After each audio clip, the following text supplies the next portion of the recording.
त्यामध्ये कोणाला ठेवायचं आणि कोणाला काढायचं, कोणाला वगळायचं, हा सर्वस्वी मुख्यमंत्र्यांचा अधिकार असला किंवा आहे, तरी या सरकारचा रिमोट कंट्रोल दिल्लीत अमित शहांकडे आहे. दिल्लीत आहे. काल मुख्यमंत्री दिल्लीत गेले एका कार्यक्रमासाठी, पण त्यांचा मुख्य हेतू हा या मंत्रिमंडळामध्ये जे काय सध्या गोंधळाचं वातावरण सुरू आहे आणि त्यांच्या नियंत्रणाबाहेर स्थिती गेलेली आहे, त्या संदर्भात मार्ग काढण्यासाठी ते काल. मी गेल्या काही दिवसापासून सांगते की या मंत्रिमंडळातले 4 मंत्री जाणार आहेत. संजय शिरसाट एक मंत्री आहेत मला वाटतं, त्यानंतर माणिक कोकाटे, योगेश कदम यांचं नाव त्यात जोडलं गेलेलं, बाकीची नावं समोर येत आहेत. पण 4 वरून संपूर्ण मंत्रिमंडळाची सफाई करून एक वेगळ्या चेहऱ्याचं मंत्रिमंडळ आणावं अशी चर्चा दिल्लीत आणि मुख्यमंत्र्यांच्या वर्तुळात सुरू आहे. संजय राठोड यांना सुद्धा जावं लागलं. भ्रष्टाचार, शेतकऱ्यांच्या विरोधी वक्तव्य, लेडीज बार, घोटाळे, पैशाच्या उघड्या बॅगा घेऊन बसणं, याच्यामुळे बिघडलेली प्रतिमा हे आता ओझं देवेंद्र फडणवीस यांच्या कल्पनेपलीकडे गेलं. ते ओझं त्यांना आता पेलवत नाही, पण ते फेकताही येत नाही. खरं म्हणजे ज्यांचं 137चं संख्याबळ आहे त्यांना अशा प्रकारे ओझ्यानं वाकून जायची गरज नाही, तरी ते वाकलेले आहेत आणि ते त्यांचं काम करतायत. जसं काल काय झारखंडमधून एक टोळी आली, एक पथक आलं एसीबीचं, आणि अमित साळुंखे नावाच्या व्यक्तीला अटक करून गेली. आपल्याला माहिती आहे सुमित फॅसिलिटी. ही सुमित फॅसिलिटी काय आहे?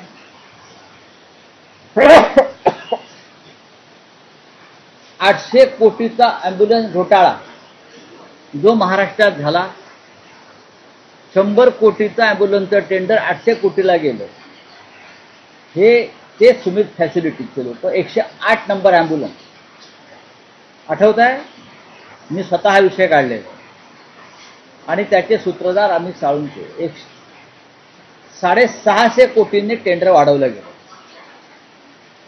कुठे तुम्हाला ॲम्ब्युलन्स दिसत आहेत? हा सगळ्यात मोठा घोटाळा वैद्यकीय क्षेत्रात. 800 कोटी. हे जे अमित साळुंखे आहेत ते श्रीकांत शिंदे मेडिकल फाउंडेशन जे आहे त्याचा कणा आहे, आर्थिक कणा. मोठ्या प्रमाणात हे सगळे पैसे हे शिंदेकडे वळवले आणि श्रीकांत शिंदे मेडिकल फाउंडेशनकडे वळवले. याची चौकशी आता मी करायला सांगणार.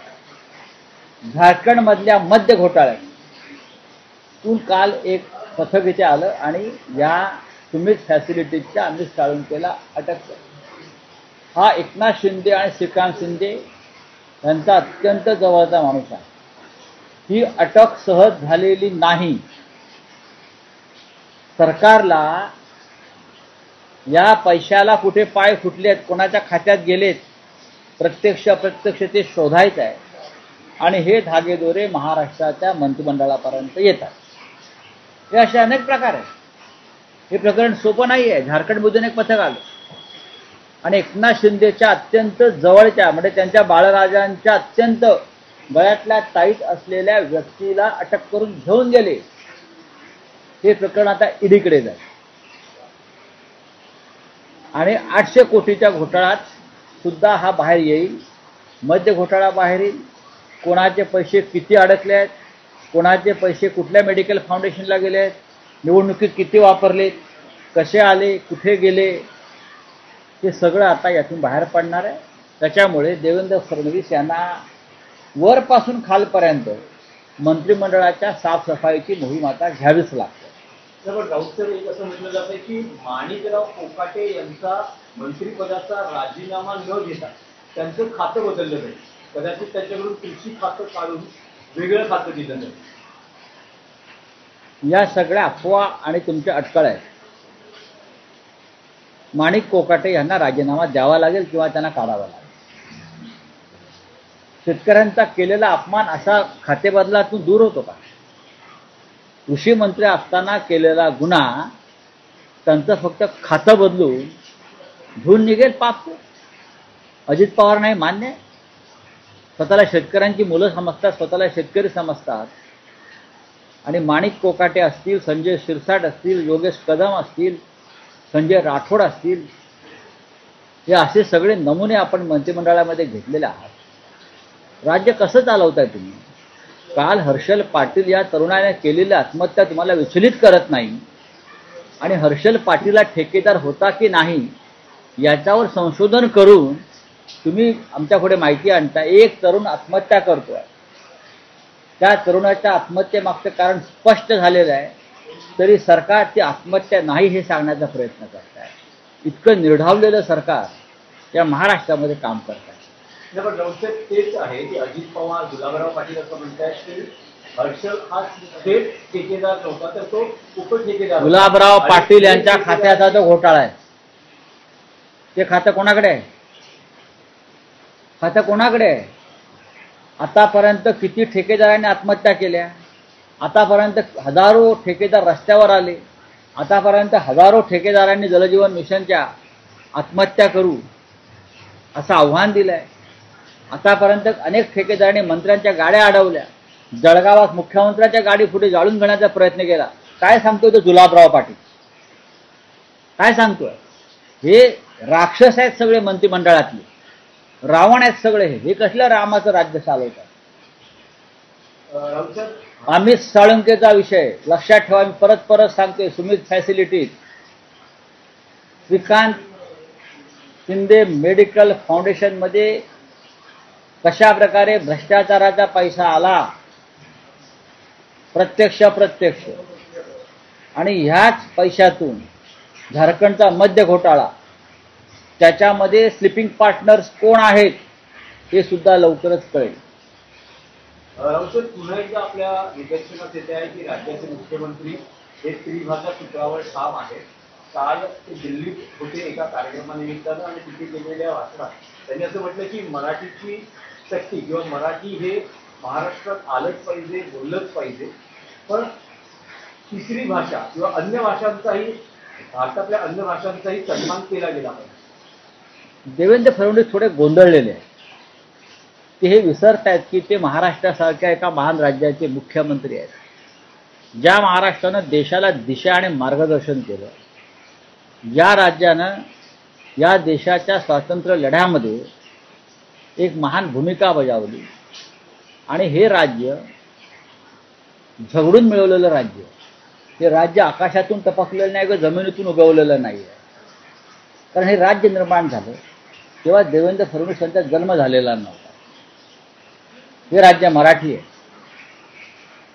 मराठी आलंच पाहिजे हे सांगण्यासाठी देवेंद्र फडणवीस यांची गरज नाही. हे राज्य पूर्णपणे मराठी आहे, मराठी होतं आणि मराठी राहील. छत्रपती शिवाजी महाराजांची भाषा मराठी होती, मावळ्यांची भाषा मराठी होती, क्रांतिकारकांची भाषा मराठी होती. हे फडणवीसांना माहीत असायला पाहिजे. महाराष्ट्रानं इतर कोणत्याही भाषेचा द्वेष किंवा विश्वास कधीच केलेला नाही आणि करणारी नाही. हे सुद्धा फडणवीस यांनी समजून घेतलं पाहिजे. त्यांनी दिल्लीचा विचार करू नये, त्यांनी महाराष्ट्राचा विचार करा. आम्ही मराठी लोक सर्वसमावेशक आहोत, म्हणून त्या मुंबईसह महाराष्ट्रामध्ये इतर भाषिक गुण्यागोविंदांना राहतात. मुंबईसह आसपास इतर प्रांतांची सदनं उभी केली आहेत. ओरिसा भवन आहे, उत्तर प्रदेश भवन आहे, अमुक अमुक भवन आहे की नाही? आहेत ना. हा कमिटीचा हाऊस आहे. फडणवीस हे या वेळेला ह्या त्यांच्या टर्ममध्ये एक कच्च्या लिंबूसारखे वागत आहेत. यालाच अनुसरून मध्यंतरी कलाकारांना आवाहन केलेलं मराठी पुढे येतं, परंतु मराठी कलाकार याच्या विरुद्ध बोलताना दिसतात. खासदार संजय राऊत बोलत होते. यानंतर एक छोटासा ब्रेक. पाहत रहा एबीपी माझा.